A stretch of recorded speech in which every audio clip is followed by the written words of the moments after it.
Good morning, good afternoon, good evening from whatever time zone you may be in. This is Off the Grid Podcast with Aiden and Jared. Getting unauthorized access to the truth. Alright, I'm excited.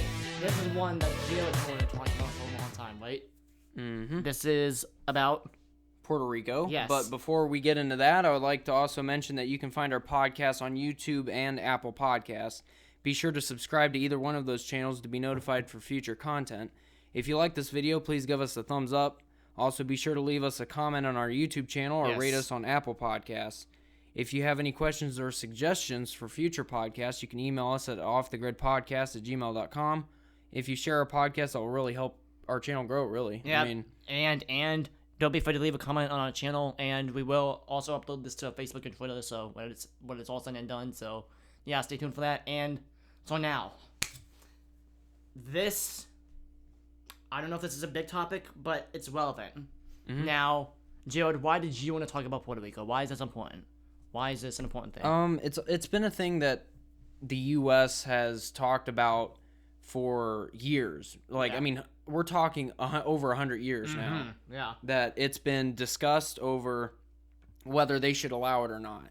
Yes, sir. Because what was 1898 or something was when it first, when they first gained, when the first concept of it citizenship was, or whatever.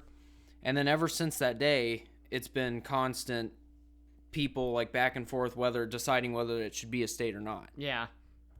And it would be the 51st state, right? If this goes through. So, yeah, this is really interesting. I mean, it's, now obviously Puerto Rico is not technically a state yet. It's what's called a U.S. territory.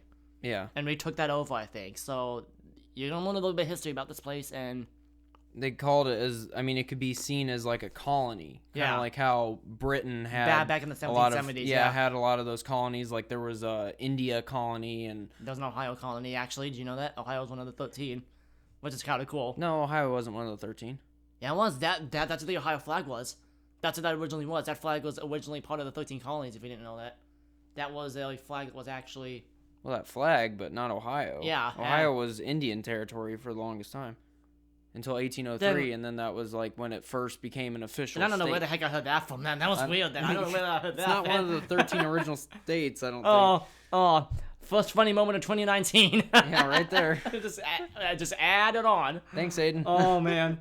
Getting started on the right foot. I do my best. I try to please you guys. All right, so anyway, okay, so before we get into notes here, well, I'm going to lead into it, actually. I don't really like how the U.S. has treated Puerto Rico. Mm-mm. Do you agree? We haven't treated them like they're actually part of the U.S. Mm-hmm. Which, I mean, in a way, they aren't fully part of the U.S. Not yet. But, yeah, not yet. Because they still have their own constitution. I mean, they're a U.S. territory. Yeah.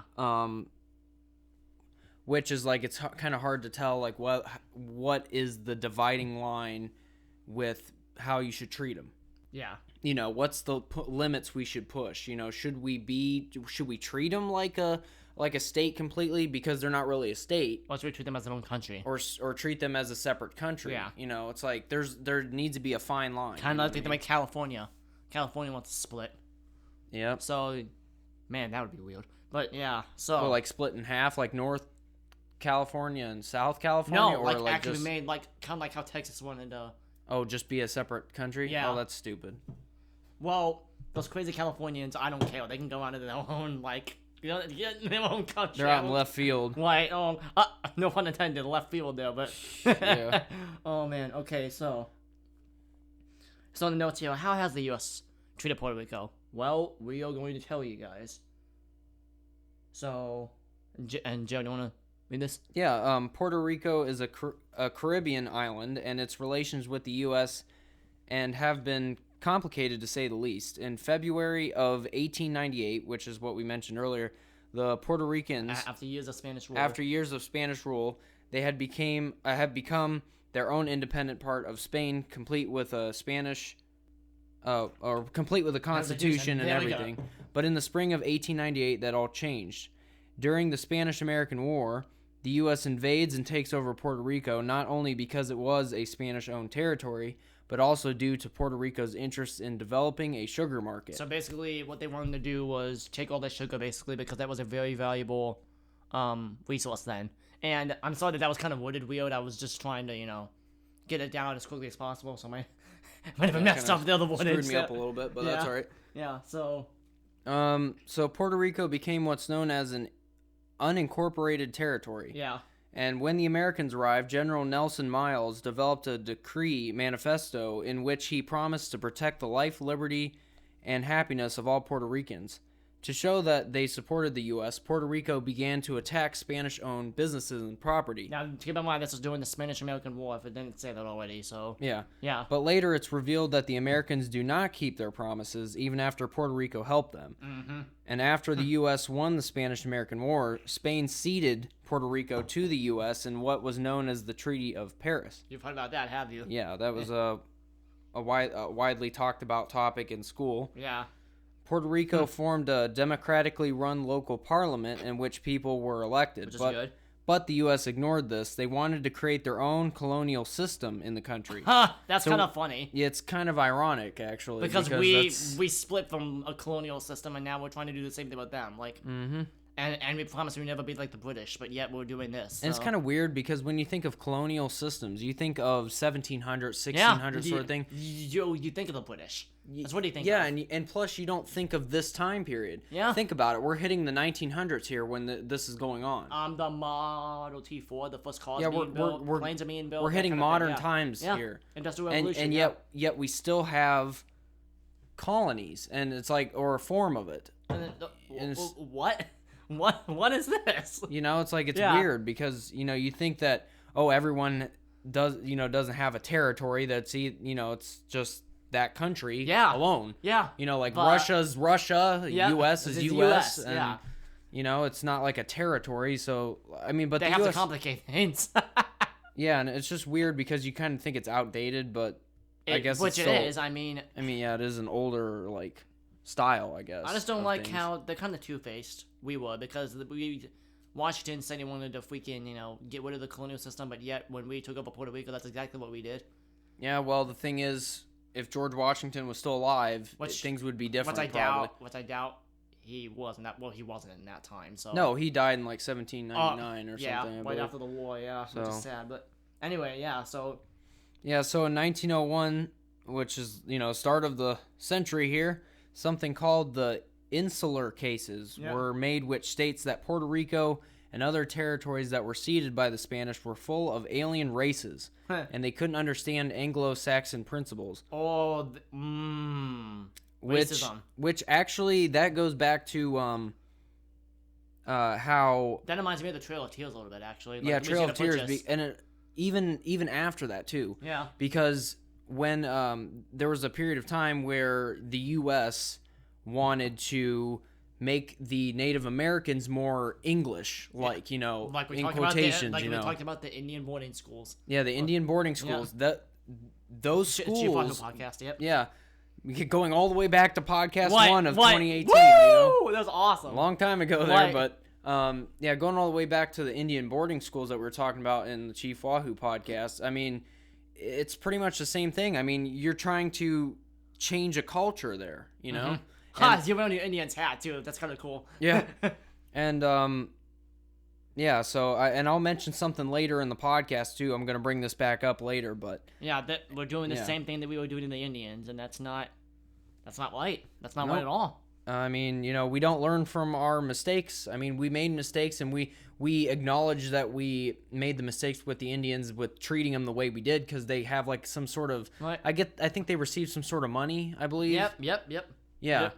But from the why can't we do government. the same with the Puerto Ricans? What's different about them? That's. Same thing. What about the African Americans? How do we treat them? Why don't they get some sort of? They do now, dude. Don't fall down that road. We've treated them, we good now. I don't know. But back with civil rights movement, I understand what you're saying completely. If you're gonna treat segregation, if you're gonna be treating one race completely different than the other, then that is kind of racism, I think. What do you mean, giving them money and stuff to feeling bad for them, what you did? No, I don't think so. I think that's just apologizing. No, treating one race better than the other. Oh, yeah, when definitely, always it should be definitely, treated yeah. equal. That's what I'm saying. Yeah, that's definitely racist. But, saying one is better than That's the kind of other. like they did with the Nazis, where they did that fake science, where they, genetics and stuff, saying that our race is more superior, that kind of crap. So Yeah. yeah, which I can't believe that happened. That's stupid, but that's a whole nother thing. Yeah, so Therefore, the U.S. stated that the Constitution didn't apply to them. which means the U.S. Constitution, just to clarify, this is Yeah. the U.S. Constitution right here. And Puerto Rico remained an unincorporated territory. Understandably, Puerto Ricans were absolutely outraged. Puerto Ricans didn't have a passport and didn't have any legal standing in the U.S. system. That would make me mad. Like, But seriously. Puerto Ricans officially became U.S. citizens under the Jones-Schaaf Roth Act. But here's the catch. Oh. They were only made citizens so the U.S. could deploy some of them during World War One. Which basically saying, you guys are citizens, but we're going to send you to die. So you're not Yeah, really I mean- citizens because you're not going to... I mean, What? What is that? Like, well, the U.S. wouldn't just say, hey, sorry for treating you like that before. Here you go. We're going to give you citizenship. There's a whole reason why there's they're always getting... a catch. There's Like always I a said in the catch. notes, there's always a catch. Like, they want to make you seem like you're getting something really good, but you get this, kind of like a commercial, you get this product, but you got to pay 3 payments of Yeah. $19.99 or something. Yeah. It's like, only okay. pay. That's what that is in its strictest sense. Kind of like the GameStop thing, when they only give you a certain amount of money back. GameStop in a nutshell. Yeah, really. But anyway, back to Puerto Rico though. That's so they didn't even really become citizens because they died. Yep. They don't Well, really- I mean, some of them. I mean, you can't assume that all of them died. Oh no. but, Otherwise, Puerto Rico wouldn't be a country anymore. Yeah. Right. So, so basically, they're like, okay, so you're gonna go defend the Panama Canal. This is what they told the U.S. told them during World War Which One. what the U.S. president built. Yep. And although they were now Obviously. U.S. citizens, Puerto Ricans could not vote for president or elect voting senators and representatives to the U.S. Congress. Huh. Now, I did hear that there was some form of a representative nowadays. I don't know. That happened just last year, actually. I don't 2018, yeah. Yeah. It's not like. Spoilers. Spoilers. I'm just kidding. Like, we're gonna talk about that later, but yeah, there was. But did they implement something like that basically very recently. send someone over. It's not really like a vote in Yeah, Congress. because they don't really pay attention to them. They're like, because we still see them as kind of. They basically send a representative that comes over and tells them their issues. Yep. So, yeah, they really don't have any say in like the decisions and Oh, stuff. they just tell them what they're doing wrong, and they need to like fix. when they're voting for like the Kavanaugh to get him to the Supreme Court, they don't have any they say in that. don't have any say in that. They don't have any say who's president. They don't have any say in, what new laws are going to be put into place, and have any say in that whatsoever. Yeah. And that makes me mad. They just gotta. All they have is to be able to come over and say, "Hey, we have these issues, and that's what's going on." And even Hawaii has that has those privileges, right? To vote for president and all that. Hawaii Oh yeah, has because those, they're right? an official state. But so I don't see why Puerto Rico should be any different. Mm-hmm. And in the years after World War II, something called the Commonwealth took place, in which many social, political, and economical changes helped form Puerto Rico into the country it is today. Yep. Some of these changes were in 1946 when President Truman appointed Jesus T. Pinheiro to serve as island governor. Ooh. And he was the first Puerto Rican to ever have that position. Yep. On July 4th, 1950, Truman signed Public Act 600, which allowed Puerto Ricans, There we go. it's hard to say it sometimes, Yeah. to draft their own constitution, establishing their own internal government structures. That's awesome. That is awesome. That changed a lot for that country. Yeah, it really did. In February of 1952, the Constitution of Puerto Rico was voted on by voters in a referendum, and a federal law approved it. Yeah. But they struck Section 20 of Article 2 and added text to Section 3 of Article, what is it? I think that's 7. 7 of the final draft. Yeah. Amendments were finally ratified later that year. In 2018, That's what we were talking about.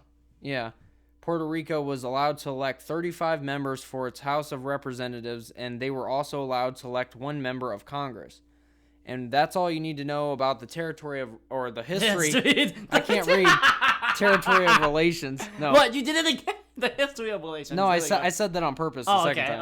okay. About the history of There we relations go. with the U.S. and Puerto Rico. Oh, man. Now we're going to give each of our opinions and have a debate as to whether Puerto Rico should become a state. Now, do you think that should be left for part 2, or do you think... No, we can go into a little bit of it, and then whatever we, can't get to, we'll move it on, because we're 17 minutes in. Well... okay, yeah. Okay, yep. So we can start covering some of this. Should it become a state? Well... What's some pros, we're gonna do, first of all, before we get into this, is we're gonna list the pros and cons, and why is this important, Jared? Mm-hmm. I'm gonna ask you, why is this important to list the pros and cons of it becoming a state? Why is this important? Because we gotta basically put it on a scale, weigh it out to see if we're gonna get more benefits out of it, or it's gonna be more of a negative. Because if it's more of a negative, why would you want to go for it? You know what I mean? We gotta think twice. We gotta be smart about this. Yeah. Alright, so I think the pros are first. Mm-hmm. So I'm gonna mention some of the pros, and then you want to do the cons? Sure. Okay, cool. So, the pros of it becoming a state. Improved quality of life for Puerto Ricans, the first one. The unemployment rate in Puerto Rico is 11.5% as of April 2017. 46% of people there live below the poverty line. And we think Detroit's bad. Like, seriously. Wow. Making Puerto Rico a state would add an additional $20 billion in federal funds so Puerto Ricans could reap some benefits of becoming a state. Now that may not seem like it's a big thing, but that is a big thing. Oh, yeah. I mean, do you see their economy is in shambles right now? Yeah. Especially after Hurricane Maria oh my gosh, yeah. hit them not this past year, but the year before. Let's talk about that, yeah. Yeah, I mean... their houses are in shambles, they don't have jobs. It's absolutely, like, bad. I mean, it's sad is what it is, too, because... Bad, yeah, well, we'll get more into it later, but yeah. Yeah, okay, so this is what I'm excited for if it does become a state. They get better health care. According to one estimate, Puerto Rico loses a doctor a day. This creates a health crisis on the island. Which, I'm going to tell you something about that really quick. What if an outbreak happened, you know? Yeah, if they're losing a doctor a day, like, if something like Ebola strikes, like, they're not going to be able to stop that. Yeah, they're going to have to do those, you ever heard of those doctors that travel to other countries and stuff? They're going to have to do that. That's exactly what happened when Ebola struck Sierra Leone in Africa. They had to fly in doctors from other countries. That's why that doctor got sick and brought it to Dallas. Mm-hmm. Yeah. So, yeah, I mean, this would solve that, and here's why. Going back to the better healthcare thing. Even though they pay the same Social Security and Medicare taxes as us, they receive significantly less federal funding for healthcare. Giving Puerto Rico statehood would entitle Puerto Ricans to more funding, helping to eliminate the health crisis. Which, how would that help, Jared? How would that help them as a country? Well, as a state. I mean, just thinking about getting more doctors there, more jobs would open up. Mm-hmm. There's more money, right? So, I mean, heck, my sister wants to become a doctor. Yeah. I mean, for her to become a state, she could go over there and help people. I mean, that's dude, amazing. Can you imagine, like, you'd probably be getting a lot of money just being, like, getting brought over there? You're, like, one of the only doctors that are in the area? Oh, yeah, and I was thinking more about the money that the U.S. would earn, like, just because it's national debt. Oh, yeah, I mean, the single person, being a single person, you could be, like, making a lot of money because you're constantly busy. Not to be mean, but I don't know if the Puerto Rican doctors over there know what they're doing. Like, I don't know if they're as, I don't want to say not advanced, but, like, don't know much about as much about medicine as we do, you know? Yeah, I don't know, because they're a smaller, like, country, so... If they had become a state, they could learn all of our medicine and all of our stuff, and that would really probably help them a lot. Yeah, you have a point there. Yeah. So, also, for what you were talking about, Joe, you mentioned this earlier. Puerto Rico becoming a state would provide more job opportunities. Mm-hmm. In the last decade, Puerto Rico has lost 10% of its population to the mainland U.S. Why is this, you might ask? Well, it's because we have better employment opportunities. We're the greatest freaking country on earth, so, yeah. So making Puerto Rico a state would probably bring a lot of natives back to their homeland if employment opportunities improved. Yeah, and especially right after Hurricane Maria hit, I imagine a lot of people they're looking for jobs because their homes are destroyed. They need to rebuild. Yeah, I mean, they probably have a lot of family in Puerto Rico. I don't know how big. I don't know how big their. I don't know how big their families are. Like, because some countries have bigger like families on average. I think in the U.S. it's like 4 kids or something is like the max that we do now. It's like. back in population control. Oh no. No, it's just I'm like just how kidding, it is just kidding. nowadays, Yeah, you know. yeah. But like, no more than 4, okay? no, but seriously, Yeah. you know, depending on like how big their family is, they especially need to get back to working. So they probably, if they can't afford it, just they would just send the dad or mom over, whoever's making the money, send them over to the U.S., get a job, and then send money back, and then they can rebuild. Yeah, but that'd be a lot of work. I mean, having to fly in between countries, that'd be a lot of. It would also be hard to. It'd probably be worth it. Well, I mean, your family would probably want to move with you, and then before you know it, it's going to be like, let's just settle here in the U.S. Yeah.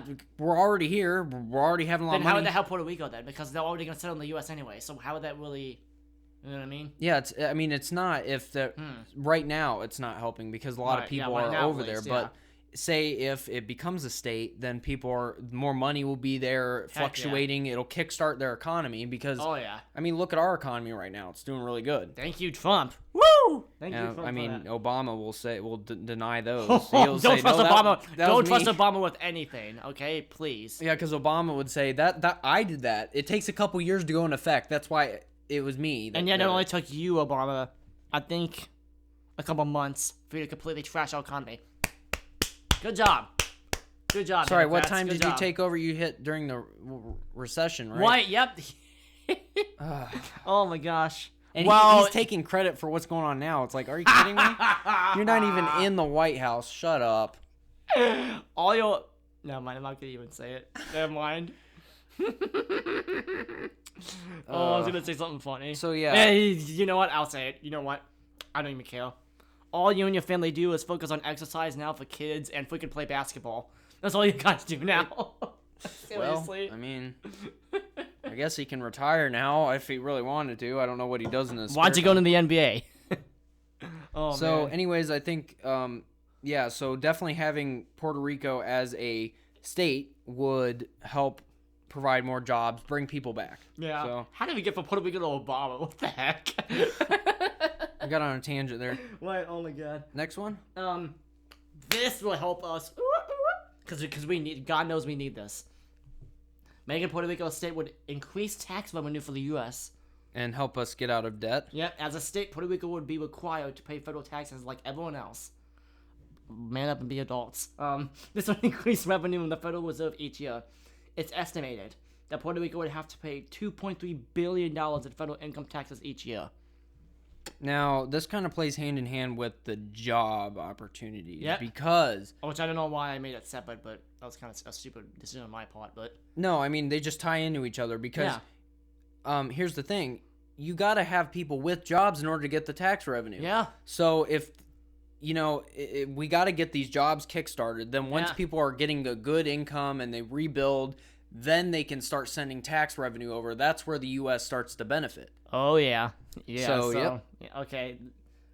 Man, I mean, that would help too. And, Joe, this is something you know about because you live in the Bahamas. Yeah. So... Oh, heck yeah. Things will become cheap in Puerto Rico. Now, Joe, you can mention this... You could talk about this because I'm going to talk about this a little bit, but cars are 40% more expensive on the island than the U.S. mainland. Now, you've experienced this in the Bahamas, right? Yeah, and the thing is, the Bahamas is not even a U.S. territory. Yeah. It actually was a British territory before. But the cars are insanely expensive. Probably have to bring it over, right? I've already told me that they're like... Yeah, they tax it heavily because here's the problem. The mainland... Nassau, Nassau, Bahamas is the capital. Yeah. Well, it has... too many cars on the small little island. And it pollutes, right? Yeah, and pollutes. So, I mean, if you're just driving through downtown, it's usually bumper to bumper traffic. Oh my gosh! Times, like just going to the grocery store and you're bumper to bumper. What the heck? Yeah, and people get angry because the light changes too quick and they start honking the horn. It's just like you're driving in India or something. It's just like. Because if you ever seen video of India, like with the cars and... Well, they don't have that problem because they're all on scooters. So they have a lot of space, but I mean... They can but either way, that's kind of dumb though for California, isn't it? You know what? Anyways, it's just, there's not a lot of space, and that's why the cars are more expensive. Taxed so so much, you might as well just buy a car and And here's the thing: in the Bahamas, the cars there probably aren't as well made as here, right? I mean, no. Well, I mean, they're all shipped from. None of them are made in the Bahamas. They're all shipped to begin with. That, you know what? But that actually makes sense. Yeah. I think it would be better to just purchase it from an individual person. Yeah. An individual seller instead of going to a dealer in the Bahamas. Yeah, they have dealers they don't know there, anything but about, it's more expensive. I don't know if they didn't know anything about U.S. cars, but like I mean, I would probably just buy. That's what my dad did when he lived there. He actually purchased a car from the person that was renting the house to us. Yeah. So that we were staying in. Yep. Yeah. So, so in the Puerto Rico though, cars are 40% more expensive on that island. This is due to the Jones Act, which requires goods to first be shipped to the U.S. before being shipped to Puerto Rico. Probably because they want to check it to make sure it's good. But therefore, this makes it a lot more expensive than shipping from a product's country of origin right to the island. So, I didn't want to say what it would be. Oh, okay, yeah. So making Puerto Rico state, I think would take care of that. So like they can get all their products directly instead of having to go through different systems and stuff. Yeah. So that'd be really, really cool. And those are the pros. Now, I think we'll save the cons. Oh, yeah, right. Stop. Ow! Aiden's killing himself here. Oh, man. Sorry that you just jammed your knee into the wall. That's the second blooper now. Oh my gosh, we're gonna have like 50 million. This is gonna be a long video this year. Oh my god. I mean, I think ours was like 36 minutes or something on the funny, but can you imagine what it'll be at the end of this year? Even like a whole hour of funny Oh my stuff. god, that's gonna be awesome. But what a conclusion to part one, though, right? Like, all seriously. Right, yeah, with a knee bang on the wall, boom. Ah, god. So, oh my gosh. Anyways, thank you guys for listening to this podcast. Yep. And part two, we're gonna talk about the cons. Dun dun dun. So see you guys next week on that one. Yep, and this has been Off the Good Podcast. See you guys. See ya.